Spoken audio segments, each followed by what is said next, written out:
morning. Good morning. Welcome to Center for Spiritual Living Morristown, the Sunday after Thanksgiving. I trust and hope that you all had a beautiful opportunity to be grateful. That's exactly what I'm going to be talking about today. To truly understand the depth of a gratitude practice as a spiritual practice. I always tell people who say, I'm not spiritual, I'm not religious, I tell them that gratitude can be your spiritual practice, right? And so today we're going deeper into the November theme, which is Breathe in the View, our last Sunday in November. And it's part of the whole year theme of Timeless Wisdom, Evolutionary Vision. So we're going to explore this idea of gratitude as a spiritual practice, but then to choose one thing. Because I think today we live in a world where it's so easy to get distracted and try to do a million things, but to do one thing as a gratitude practice and then realize that everything is added unto that. So I'm very blessed today to be assisted by our wonderful licensed practitioner, Geil Belluardo. And we don't have live music, and so we're going to be playing some music, but because we are virtual as well, and welcome to our virtual community, we will do that before and after. We're also going to do something we do every year, which is to have you share what you are grateful for, but we will do that after the celebration as a circle with all of those of you who are here. So my name is Frankie, and I'm the spiritual director here at Center for Spiritual Living Morristown. If you want to know more about us, check us out on the web, cslmorristown.org. That's also a place where you can support us if you feel supported, because we know in life that's how we pay our bills, right? So that's how we take care of one another and continue to be sustainable. So we welcome your gifts. If you are on Facebook, we're glad you're here. Tell us hello, where you're from, what you need, what you'd like us to talk about or present. Use the bubbles and the thumbs and all that, and say hello to one another. If you're on YouTube, there is a comment place and a thumbs up or a thumbs down. I don't know if you'll ever come up with some bubbles there. And I want to tell you that we have a couple of really interesting things coming up. And those of you that are here can pick up a flyer. Those of you that are online can look at our website. On Tuesday, our beloved Michael Malik is teaching the last workshop on the chakras. And it is on Zoom. And it's the crown chakra. And it's from 7:30 to 9 p.m. And you must register online for that. That information is all on the website. And then I'm teaching a workshop next Sunday called Holiday Blues and Reds and Greens. It's kind of an annual thing I do, but it's different every year. It's about really dealing with the things that challenge you during the holiday season. We're doing it in person next Sunday and then online the Tuesday after that. The great surprise that I'm very excited about is world-famous Michel Pascal, who's doing a concert in Carnegie Hall Christmas Eve, is coming here to do a concert on the 12th of December from noon to 1 p.m. And you want to check him out online because he's a beautiful musician, singer, and he just created a new movie about suicide prevention. It has Deepak Chopra in it, and it's got Reverend Temple Hayes, who I remember from way, way back, who was actually a student of mine, and then with Michael Beckwith as well. So you want to check that out, and it's going to happen right here. And tickets are at the door, which is $25 to $30, whatever you wish to give. And I have the December science of my magazine, if anybody wants to purchase that. Most of you know by now that the building has been sold, that we are emptying it out, and that we're looking to meet in a different place, which we'll tell you more about soon, and it's going to be fabulous, and that we could use your help. Today, specifically after celebration, I need somebody to do all the dishes that are in the dishwasher because it decided to die a slow death. So that's something that somebody can do. And then we're going to do some more packing and cleaning, so you're all welcome to stay for that. Thank you so much for everybody that's already been helping us. It's been truly wonderful. As many of you know, I teach meditation in Geil. I have for 11 years. Right now it's on Zoom. And we're doing a collection for the inmates. There's a box outside. If anybody wants to send money, I'll go shopping for you. There's very specific things that they accept and need. So take a look at that. And we would love to overflow our big bucket so we can support these guys that have so little. So let's do an opening treatment, which is our word for affirmative prayer. I invite you to close your eyes. And just for and in this moment, as we turn from the outer world to the inner world, as we turn from the human experience to the deepest experience of our heart of hearts, we remember here that love is all there is. And that when we experience the lack of love in our own lives, in our own being, in the world, we are simply being called to be instruments of love. And in the process, we heal. And so today we remember that gratitude is one of the most powerful spiritual practices. Because gratitude is like planting seeds that then grow into fruition and support us into a life of thriving, whatever that means. And so we are blessed to be together in person and in the virtual world. And we are blessed to have this breath, to be susceptible to this affirmative prayer, and to trust that there is a universal law that demonstrates it for us in the highest and best ways. And so it is. So,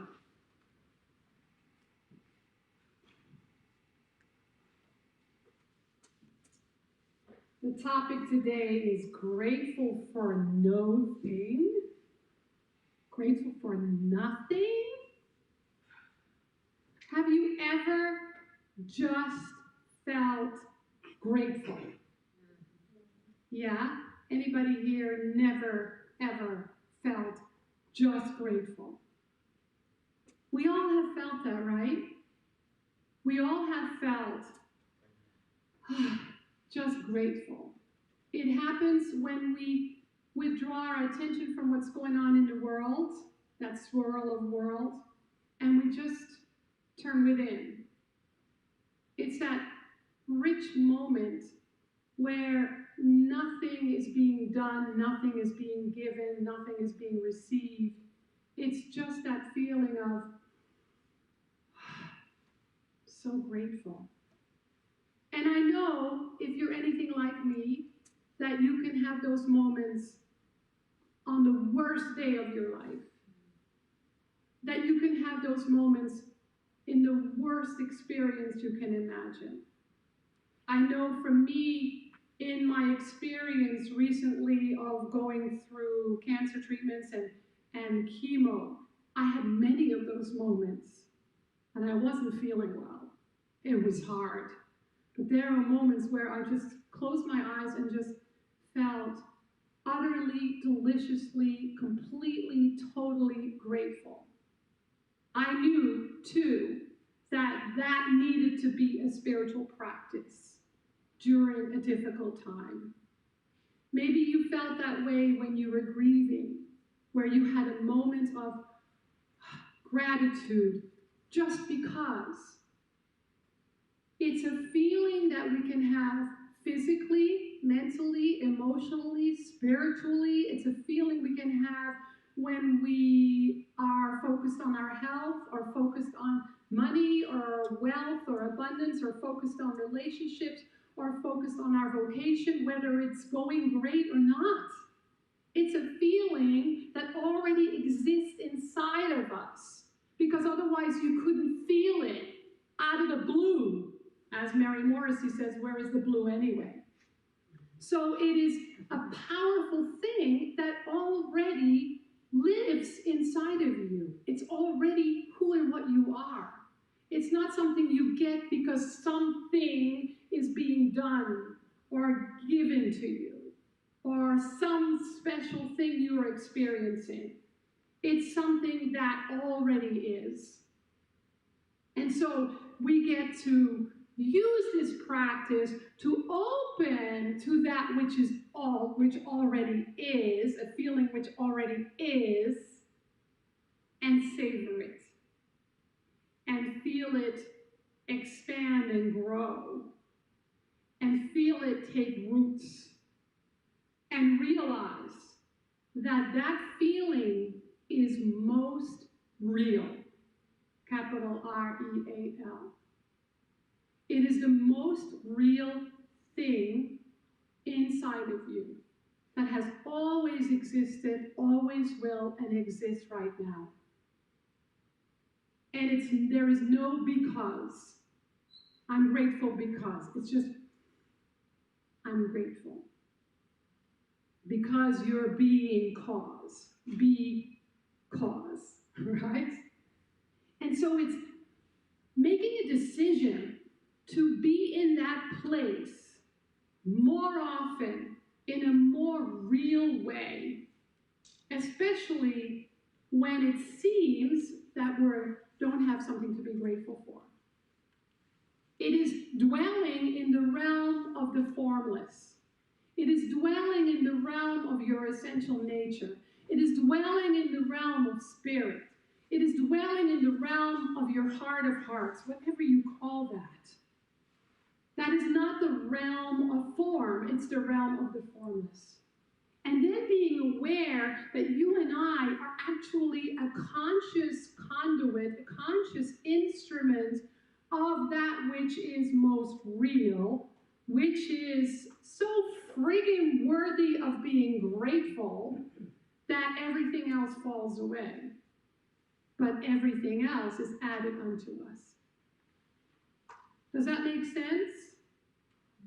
Yeah, I know for sure that when I'm conscious that I am an instrument of the divine and I'm given everything, that the only thing I need to do is be grateful, regardless of what's happening out here in the world, which in our teaching we say as within, so without, which is the most ancient precept from any spiritual religious teaching, as within, so without, that this is a reflection of what's happening inside of me.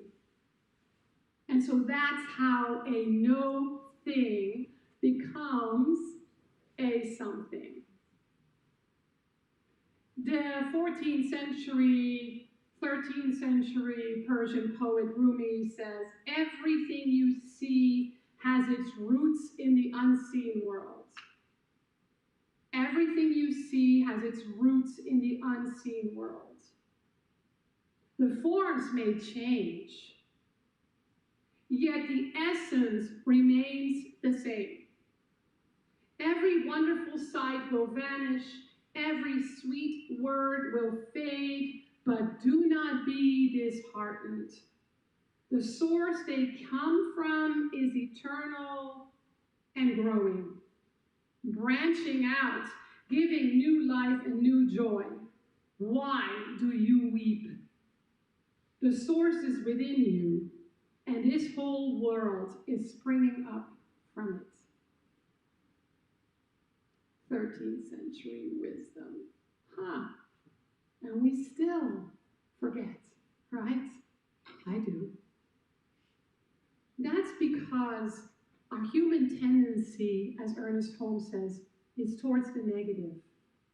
Our human tendency is programmed to find things wrong, to focus on what's wrong with us and wrong with the world. It's the ego, it's how the ego functions. It looks at what's missing, it looks at what's wrong, it focuses on what isn't working. That is the problem for all of us. That when we struggle with something in life, it's usually because we've been looking at life from the place of what's missing, what's wrong. And the way the creative process works is it demonstrates where our attention is, where our focus is. So it's really important for us to notice how, when, and where we feel ungrateful. So what are some of the forms that ingratitude or ungratefulness takes for you? How does it show up when you're not grateful? What do you do when you're not grateful? Anyone? Judgment. You judge. Complain. You complain. Build resentment. Huh? Build resentment. You build resentment. Drink alcohol. You drink alcohol. Yeah, that works. Let me see if I can feel more grateful. Oh, great. Works really well. What else? How about feel anxious? Eat too much. Eat too much. How about being afraid? Feeling like a victim, right? Worrying. Those are all symptoms that you're dwelling in the realm of ingratitude. What happens when we're in the realm of ingratitude is it stops the creative process from working. No, it doesn't, because the creative process is working when? All the time. All the time. So we get to become more aware and more awake that we don't go into this place of saying, oh, when I'm grateful, the creative process works for me, but when I'm ungrateful, it doesn't work for me. It's not a radio that you can turn off at your convenience. When we are in ingratitude, whether it's judging, criticizing, worrying, being anxious, drinking alcohol, eating food, being resentful, the creative process is still working in the same way. It does not what's the word? It does not discriminate, thank you. It does not discriminate. And so on the spiritual path, we get to notice not with a stick, because again, that's a human tendency. Let me beat up on myself for being such a dummy or whatever we call ourselves, right? Something that if anybody else would call us that, we'd be so pissed off. But to say, oh, wait, that is so interesting. I've just been complaining about the president, about my brother, my sister, my parents, my childhood, my spouse, my partner. And so I'm planting seeds because the creative process is always working. So let me think how that could possibly show up for me. Or you can do it the back way, which is saying, what is missing in my life? What is not quite working in my life? Let me look at that and see how that could be because I'm being ungrateful in whatever form that takes. And we do it with love and compassion because that works a lot faster than anything else.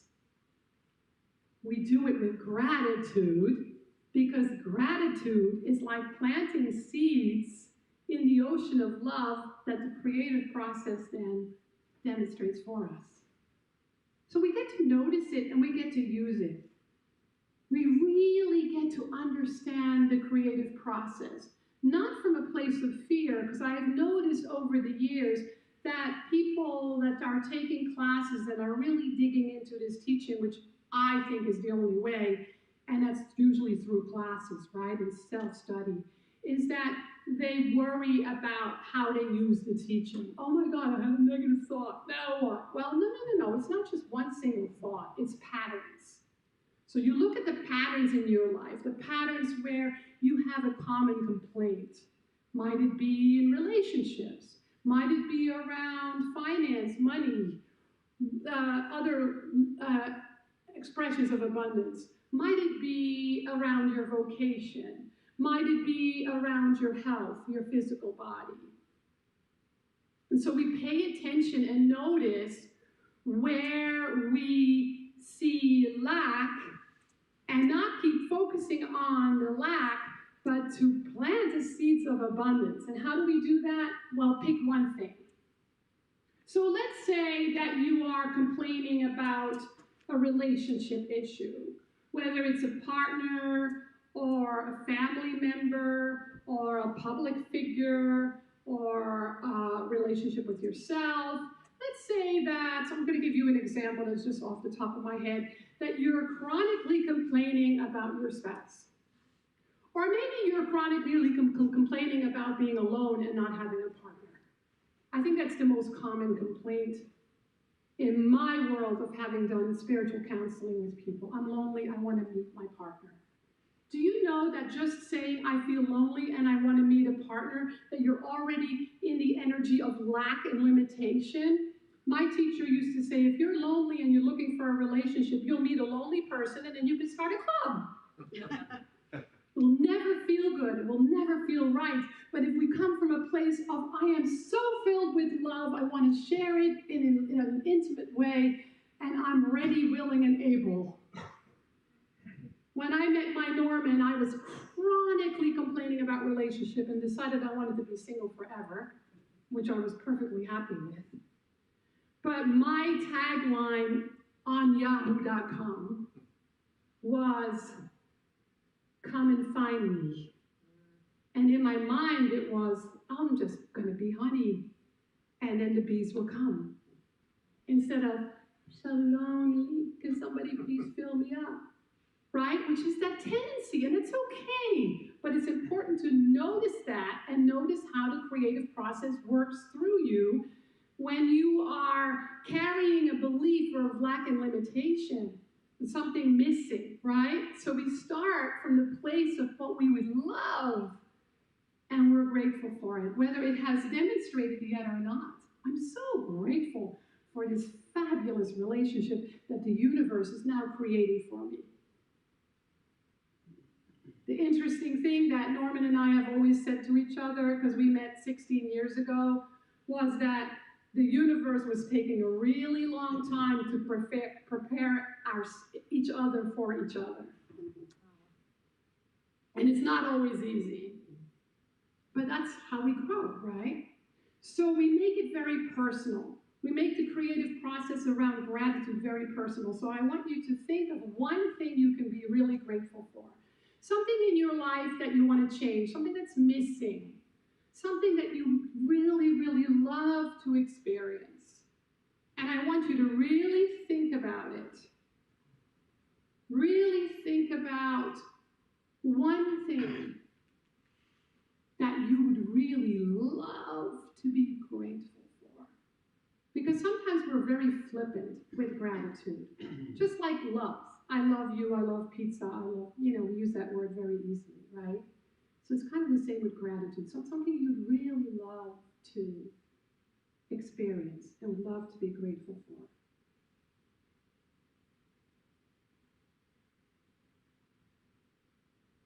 for. All right, got it? Practice that. You don't have it yet? It will come. Let it come. 1 more minute. Okay, take a breath. Something I'd really, really, really, really love to experience, love to feel grateful for.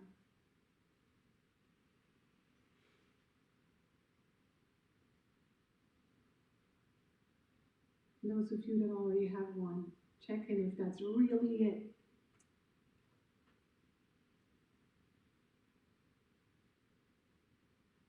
And so this one thing I want you to commit to in the deepest way, maybe in a way you've never committed to anyone or anything. To deeply commit to practicing gratitude for that one thing. Whether it exists in your life or not. Start here. Start with being grateful for it over and over and over and over and over and over and over again until it shows up in or around you. Breathe it with every breath. Put it in every prayer. Practice it in your meditation. Do it when you're online in the bank or the grocery store. Do it when you're angry at somebody cutting you off in traffic. I'm so grateful for this one thing. I'm so grateful for this one thing. I am so grateful for this one thing. Commit to it in a way that's very sincere. Feel it. Be in it. Describe it. Have it be your go-to, your home base.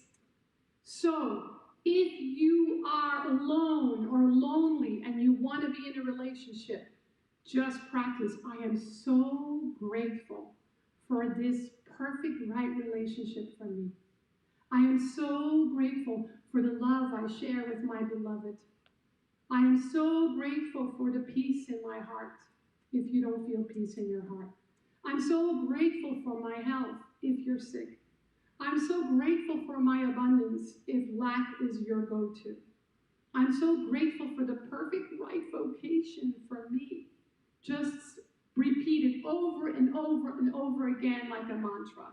And feel it, and be in it, and describe it, and think about it. And there's going to be moments where you're going, yeah, the pig's eye, that ain't going to happen.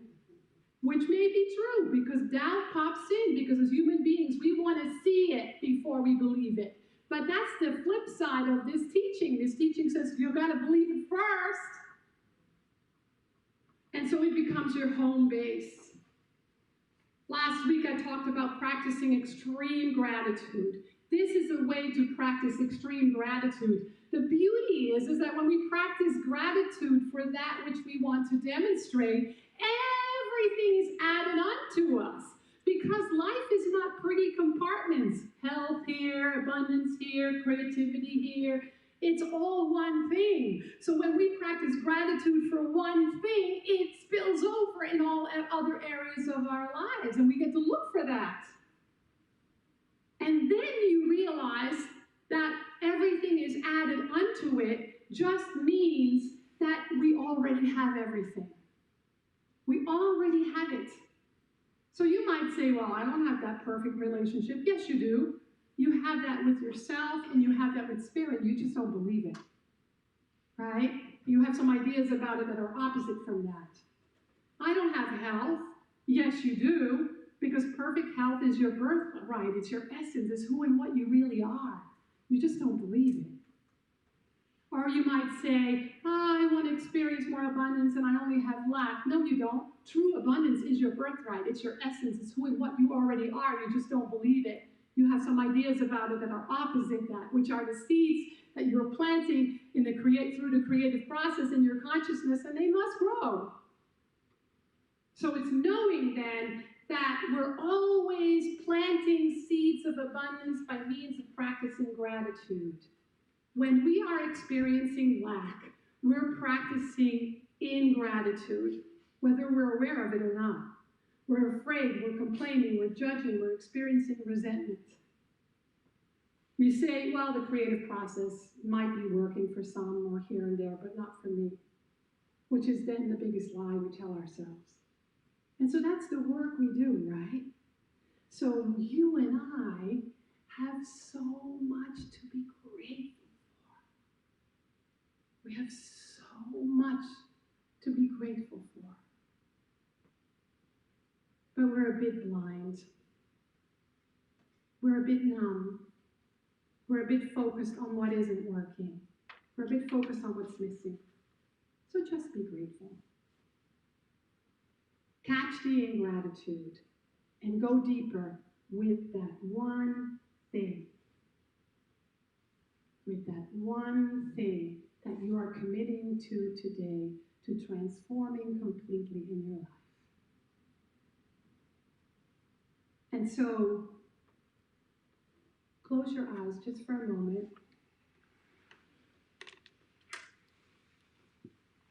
Take a nice, slow, deep breath. And then Geil will walk you through a practice now to allow yourself to experience more deeply what I've been talking about.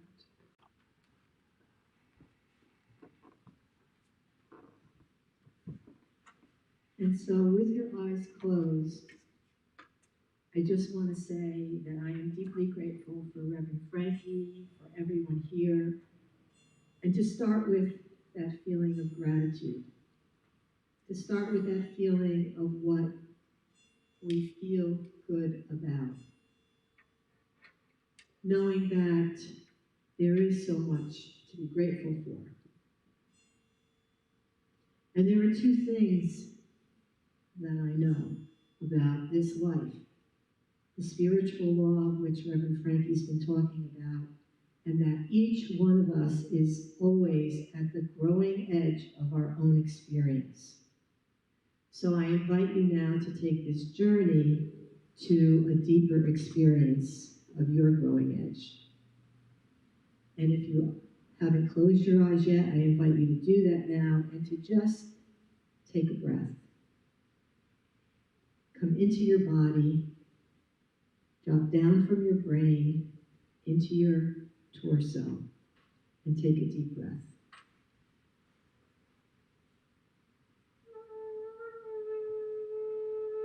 And in this breath, remember that this is the breath of God. This is the givingness of God.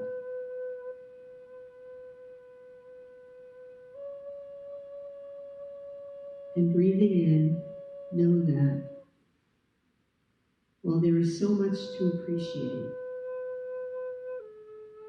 there may be something that we're not appreciating at this moment. Something you're not happy for, something you're upset with. So just allow yourself to go into your heart space and recognize what may be that you're not happy with.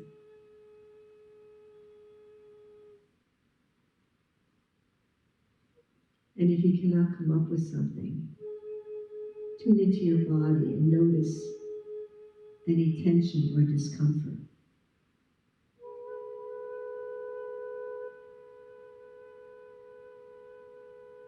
Because the body reveals what it is that you feel.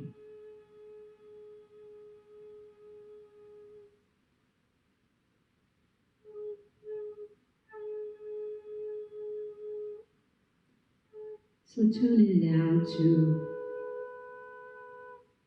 any discomfort, any thought of ungratitude, big or small.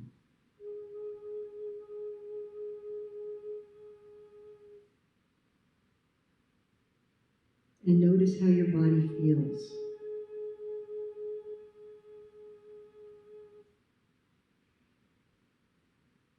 Notice what your emotions are telling you.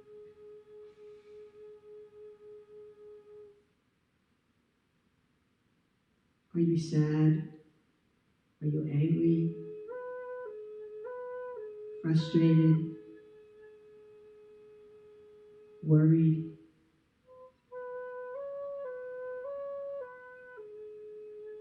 Just allow the feeling. Allow the feeling.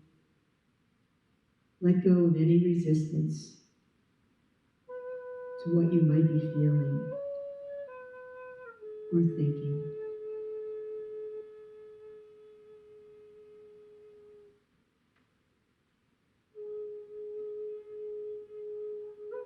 And I invite you to consider that gratitude for something unpleasant doesn't mean you're inviting more of it.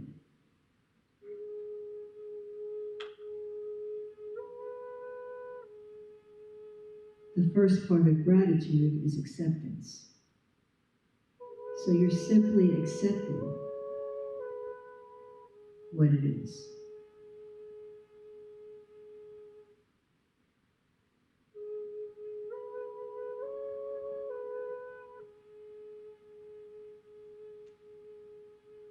As you accept, you allow. And that brings you back to the grace of God. So I invite you now to take a breath.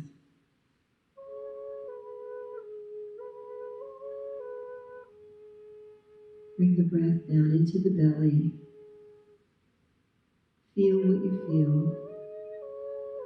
And exhale. And let's do that again. Take another breath into your belly, feeling what you feel, and then exhaling.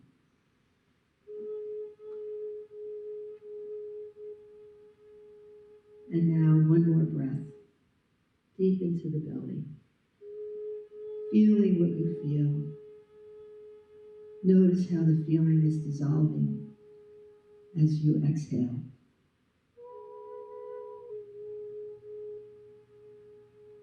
This is the sweet release that comes with acceptance.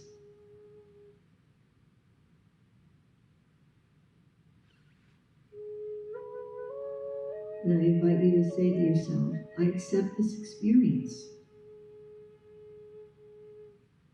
Take a breath.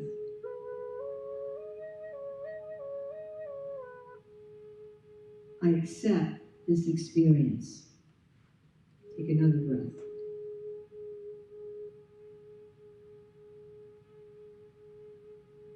I accept this experience. One more breath. And you flow directly into the grace of God.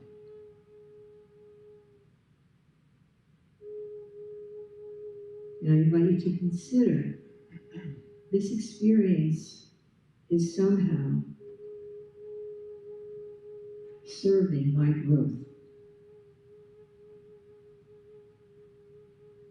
Soften your eyes, relax your face and your chin.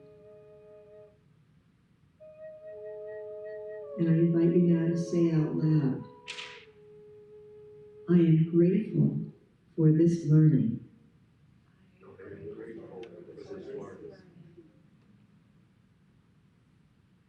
Take a breath.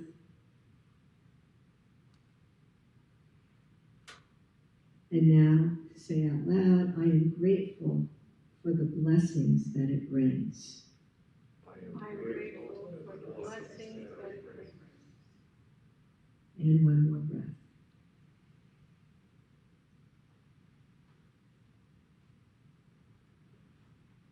And in this way, we move into spiritual mind treatment, or word for affirmative prayer, knowing that there is only gratitude. There is only gratitude. There is only God's gratitude. That is the embracing umbrella of its loveliness, of its kindness, of its beauty, of its joy, of its infinite, infinite wisdom. And I know that this gratitude that God feels, God knows, and God expresses is gratitude for me. God is grateful for me, and I am grateful for God. And this gratitude grows an experience of wholeness that I am. For I am a part of the greater I am presence. And all that God is, all that God has, is available to me, within me, right here and right now. And my gratitude is my way of saying, thank you for this life. Thank you for this blessing. Thank you for the opportunities to grow. Thank you for the opportunities to see the blessings that I may not yet have seen. For I am open to, and I speak this word for each one of us here, I am open to feeling the absolute wonder and joy of being alive, of allowing God's love to flow through me, of allowing God's grace to smooth out the wrinkles of my life and to move the obstacles. For when I have learned what I've come here to learn, there's no need for them. So I'm open to the learning. I'm open to the blessings that the learning give me, and the way in which God always knows what is in my highest and best interest. And so I literally fall into faith. I fall into faith, not just faith in God, but the faith of God. And I know that the blessings abound. There is a cornucopia of thanksgiving that is occurring in my heart right here and right now. I accept it all. I bless it all. And therefore I receive my divine inheritance. I receive all the abundance, all the joy, all the love, all the relationship desires I could want, all the infinite, infinite feeling of connection and wholeness. And the purpose of my life is to just be in gratitude. For that gratitude opens doors for me. That gratitude opens lifetime of infinite revelation and community and connection and abundance and beauty. And all of it is exactly what I am meant to see, know, feel, what I deserve, and what I am becoming. And so I am just grateful, so grateful and thankful for this truth, for this word, for this service this morning. I bless everyone here, everyone who ever hears this service, knowing that all is unfolding in divine right perfection for everyone. And for this and so much more, I say, thank you, Mother, Father, God. Releasing this into universal law, I know it is done, and so it is. Amen.